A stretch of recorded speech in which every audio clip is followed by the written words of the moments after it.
first off, we need to get into this brand new desk light of mine since my Cricut light don't want to work no more. Let me show you what I got here.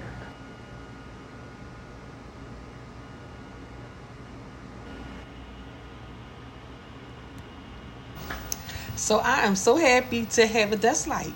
So now we ain't got to craft in the dark anymore. So if you're interested in this light, it's over on Amazon, y'all. I think I paid $26 for it.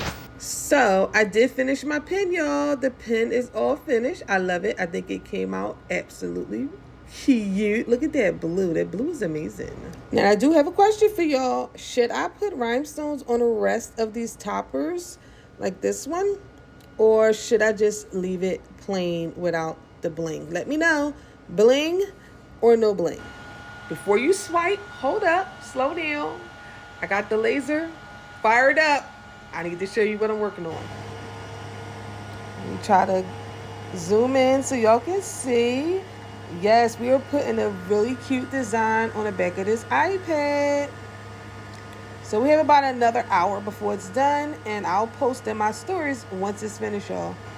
So that's pretty much it. I just wanted to bring y'all up to date on what I've been doing today, and I have been keeping busy, and I might go live later on. I'm not sure, but if you want to catch me live, please go ahead and follow me, and don't forget to leave your response down in the comment, bling or no bling. Let me know.